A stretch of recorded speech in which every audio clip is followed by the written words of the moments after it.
This morning, James dropped a bombshell on his wife Emma as they sat at their cluttered kitchen table in their cosy Bristol flat overlooking the harbourside, where the hum of weekend markets usually lifted Emma's spirits.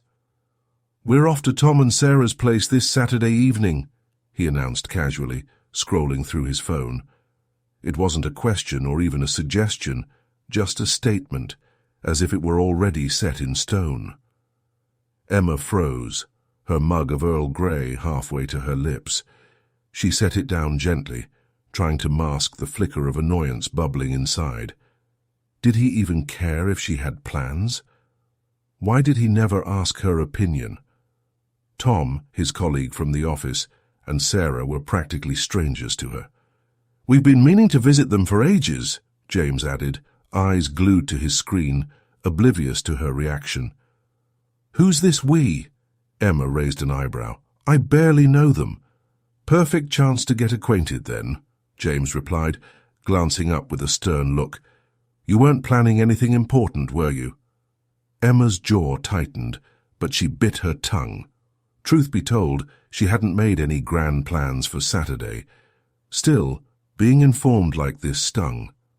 Tom she'd met briefly when dropping by James's tech firm in the city centre. And Sarah? They'd exchanged polite small talk at a work Christmas do last year. Something about the dreary British weather and the struggle to find a decent childminder. The conversation had fizzled out quickly. Why visit people she barely knew? She glanced at James, who was back to his phone, radiating certainty that the matter was settled. For a moment she toyed with refusing outright, but then she sighed. He's made up his mind. No point fighting it. Besides, maybe it wasn't the worst idea. Their life in Bristol had become a monotonous blur. Work, looking after their daughter Lily, and quiet nights in front of the telly. With nursery waiting lists in Bristol stretching months, Emma relied heavily on her mum for help with Lily. A change of scenery might do them good. "Fine," Emma muttered, sipping her tea. "I'll check if Gran can watch Lily." "Already sorted," James said, not looking up. "She's happy to come early, so we've got time to get ready." "How thoughtful of you," Emma said, her voice dripping with sarcasm. "Decided everything for me, even the childcare." James just shrugged, clearly uninterested in engaging. Emma took another sip, swallowing her frustration. The idea of an evening in someone else's home felt daunting, but it was a rare chance to escape their routine. Lately, their days had merged into a dull cycle of responsibilities. Maybe this visit would shake things up. Gran loves spoiling Lily anyway, she thought, picturing her mum fussing over her granddaughter with biscuits and bedtime stories. "So, what's this evening about?"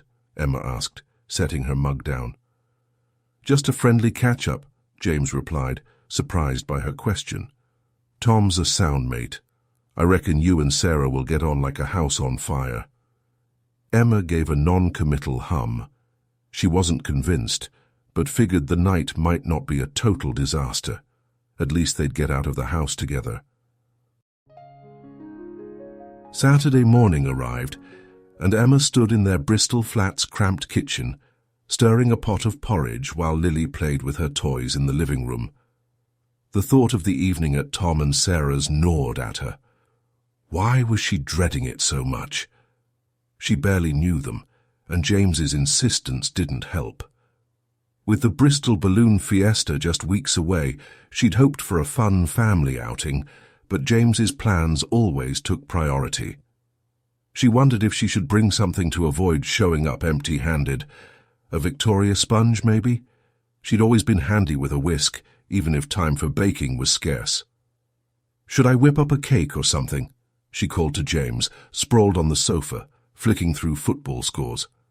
"Nah, no need," he replied. "I grabbed a 10-quid bottle of Pinot from Sainsbury's. Sarah's a brill cook, apparently. Tom was raving about her lemon drizzle cake at work. Said it was Gert Lush." Emma's stomach twisted. She wasn't a slouch in the kitchen, but with Lily not yet in nursery, her days were a whirlwind of nappies, laundry, and CBeebies. Her shepherd's pie, once James's favourite, had taken a back seat. His comment about Sarah's cake stung, as if her efforts didn't measure up.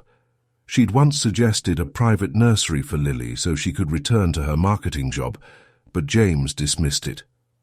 "Waste of money," he'd said, insisting she wait for a council nursery spot.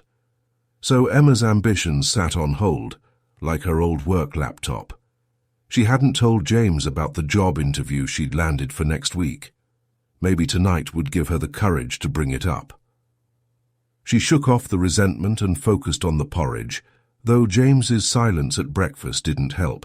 He ate, eyes on his phone, not even a nod for her effort. It wasn't gourmet, but it was hearty, wasn't it? Her mood soured, but she hoped the evening might lift her spirits.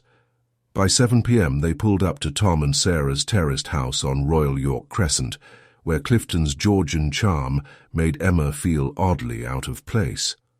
The street was lined with tidy gardens and the house glowed warmly. Sarah greeted them, her smile bright, while Tom clapped James on the back. The air was thick with the aroma of roast beef and Yorkshire puddings, and Emma's nerves eased. Maybe James was right about Sarah's cooking. Inside, the house was spotless. Gleaming windows, polished mirrors, not a speck of dust. Emma glanced around, feeling a pang. With a toddler, her flat was a battle against chaos. Crayons on the coffee table, crumbs on the rug. Sarah and Tom had a little boy, Jack, who was with his nan, yet their home looked like a showroom. Emma forced a smile, but envy crept in. How did Sarah manage it? "Lovely place," James said, scanning the room. "Proper tidy, like something out of a magazine. Not like our place. Always a bit of a tip, eh, Emma?" His nudge felt like a jab. Emma's cheeks burned, but she laughed it off, following Sarah to the dining room, where a spread of dishes awaited. The dining room in Tom and Sarah's Clifton home was a picture of elegance, with a polished oak table set for 4 and a vase of fresh lilies as the centerpiece. Through the window, the glow of Clifton's suspension bridge lights flickered, a reminder of Bristol's charm. Emma sat across from Sarah, who was dishing out golden roast beef and crispy Yorkshire puddings. The spread was impressive. Creamy mash, glazed carrots, and Tiptree cranberry sauce that made Emma's mouth water.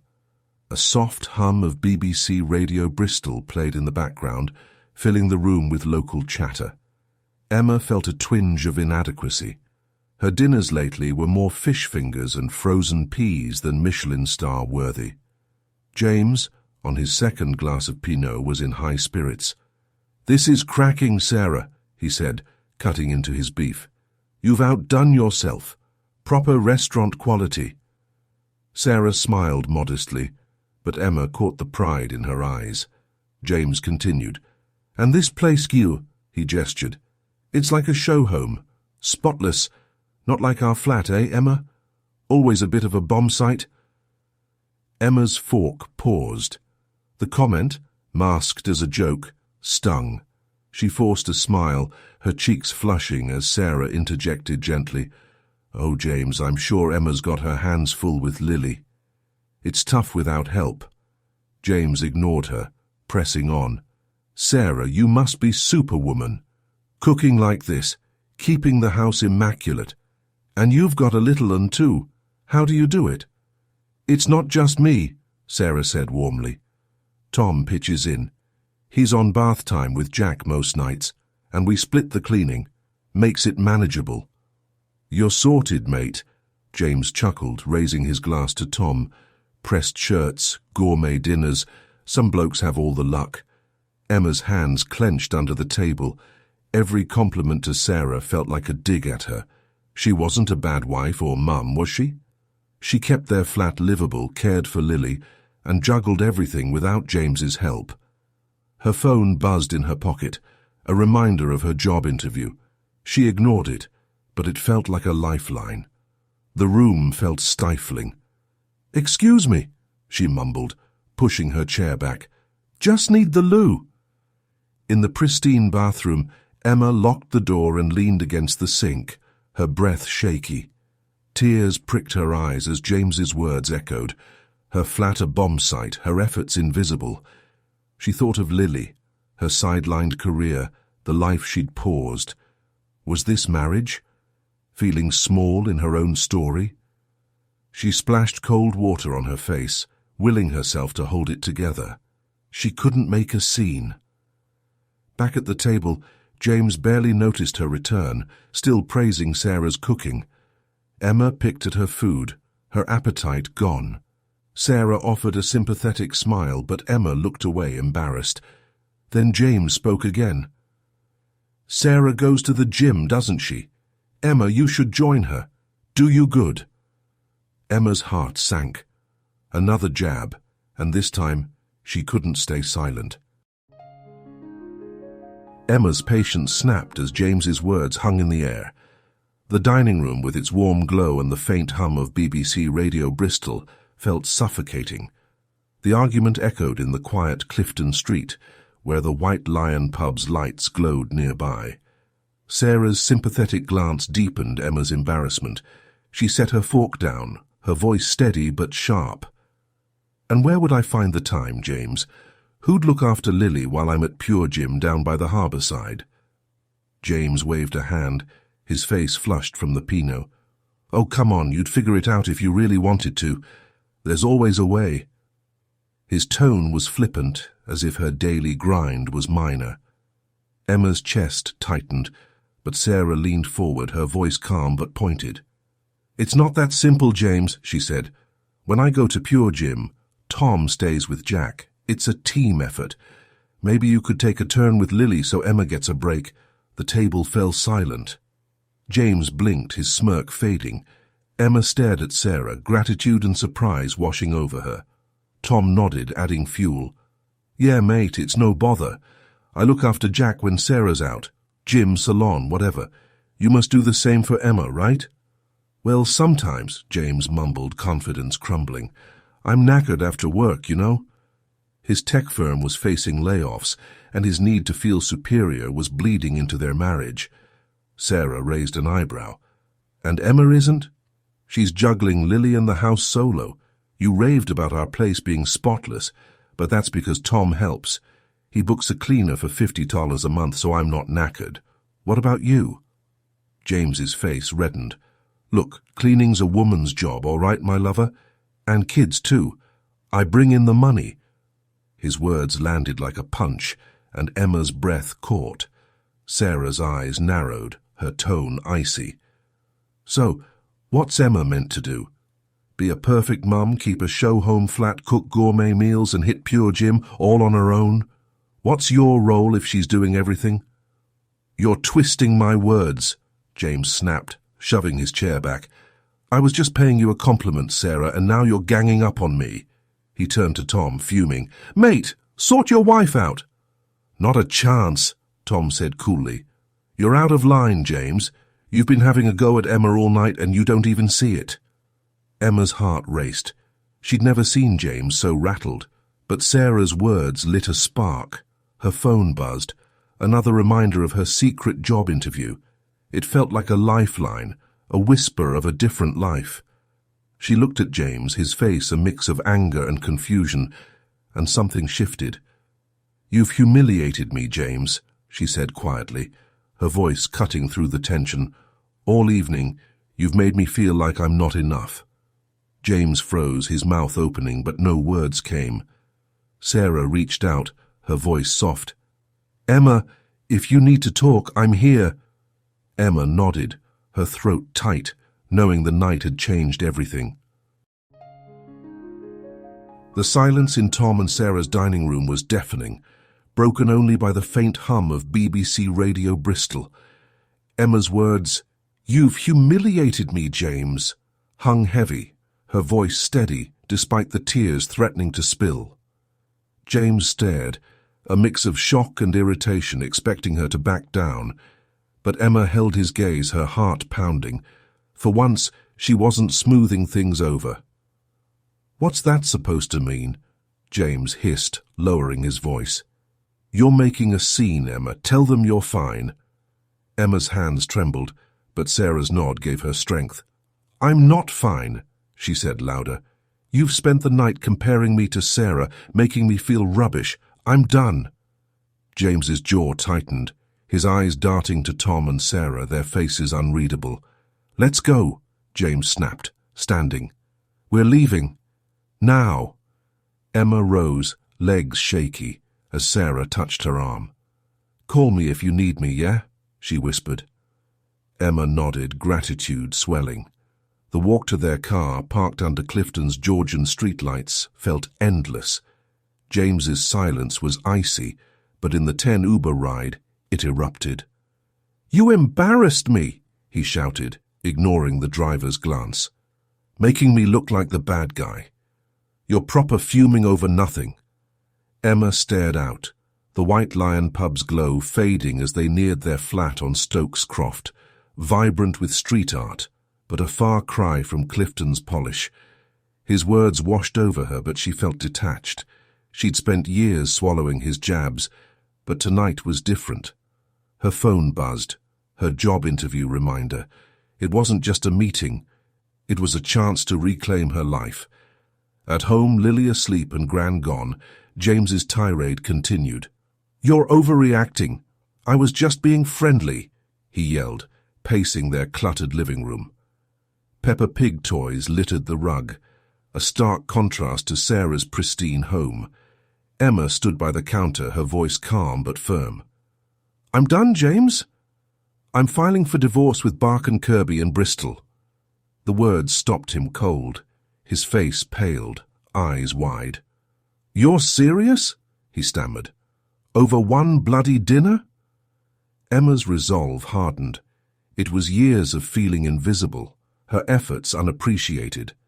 She thought of Lily, the spot at Little Hayes nursery they'd secured, the marketing job she might land. A new life was possible. James would try to charm her back tomorrow, but her mind was made up. "I'm tired, James," she said, her voice like steel. "Tired of your put-downs, of doing everything alone. I deserve better." James sank onto the sofa, stunned. Emma walked to Lily's room, peeking at her sleeping daughter. The sight grounded her. She wasn't just leaving for herself, she was showing Lily what strength looked like. As she closed the door, a weight lifted. The flat, once a cage of tension, felt like a stepping stone to freedom. Tomorrow she'd call the solicitor. Tonight she'd breathe. The air in their Stokes Croft flat was thick with tension, as Emma's words, "I'm filing for divorce, qui," lingered. From their window, the Arnolfini Gallery's lights glowed, a reminder of Bristol's creative pulse. James sat slumped on the sofa, Peppa Pig toys scattered around, his face a mix of disbelief and anger. He ran a hand through his hair, his voice cracking. "You're throwing away our marriage over one stupid night?" he said, eyes pleading. "Come on, Emma. You can't mean this, my lover." Emma stood by the counter, her resolve unwavering. "It's not one night, James. It's years of you making me feel small, ignoring what I do for us. For Lily." She glanced toward Lily's room, where their daughter slept soundly. James scoffed, his tone bitter. "Don't pin this on me. It's Tom and Sarah, isn't it? Filling your head with nonsense at their posh Clifton dinner. They've got you thinking I'm some villain." Emma shook her head, exhausted. "They showed me what a partnership looks like. Tom helps Sarah. You've never even taken Lily to the park." James's face flushed, but he pointed a finger. "I'm slogging away at that tech firm, Emma, facing layoffs, stress, you've no idea. And you're moaning about a few toys on the floor?" His voice echoed. "You're just weak, letting their perfect life get to you." Emma's chest ached, but she refused to crumble. Her phone held a reminder of an interview via Indeed for a marketing role, a beacon of hope. She pictured a life where Lily saw her thrive. "I'm not weak," she said firmly. "I'm done carrying this alone." James stormed to their bedroom, slamming the door. The next morning, sunlight streamed through the flat's windows, and Emma felt freedom. She dropped Lily at Little Hayes Nursery, a milestone that meant she could work again. At a cafe on Gloucester Road, she sipped a three of flat white and called Bark & Kirby, checking legal aid options for her divorce. The woman on the phone was kind. "We'll sort you out, love," she said, and Emma smiled for the first time in days. Back home, James was in denial, texting mates and ranting about Tom and Sarah ruining everything. He'd fallen out with Tom, accusing him of stirring the pot. But Emma tuned it out. She tidied the flat, not for James, but for herself and Lily. The chaos of toys felt less daunting. Sarah texted later, offering a coffee meet-up, a gesture that felt like a lifeline. That evening, as she read Lily the Gruffalo, her daughter's giggles filled the flat with warmth. Emma realized she wasn't just surviving, she was living. The divorce was her first step, and with every choice, she was reclaiming her strength. James might try to fix things tomorrow, but Emma's path was clear.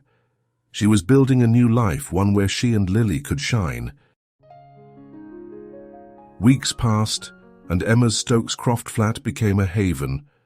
The divorce papers filed through Bark & Kirby ended her marriage to James, but opened a brighter chapter. Lily's laughter filled the rooms, no longer drowned by tension. From their window, Bristol's murals glowed, cheering Emma on. She'd landed a marketing job via Indeed at a quirky firm near Cabot Circus, her $30,000 salary a victory. Bristol's skyline, visible from her office, was a symbol of her new start. James had moved to a bedsit in Easton, still blaming others. "It's Tom and Sarah's fault," he'd ranted, accusing them of poisoning Emma's mind. He'd tried half-hearted apologies, but Emma was done. His refusal to change wasn't her burden. Her focus was Lily and their new life. Mornings were hectic but joyful. Emma dropped Lily at Little Hayes Nursery, then cycled along the Bristol and Bath railway path, the air clearing her mind. At work, her ideas earned praise. Evenings were for Lily, reading the Gruffalo, baking fairy cakes, or dancing to Radio 1 in pajamas. The flat, once chaotic, felt like home, with fairy lights for cozy nights. Sarah became a friend, meeting Emma at a Gloucester Road cafe. "You're a girt, lush rock star," Sarah said, sipping a latte. "Doing this on your own? That's strength." Emma smiled, grateful. She remembered Sarah's words at that Clifton dinner. "It's a team effort," the spark that made her see her worth.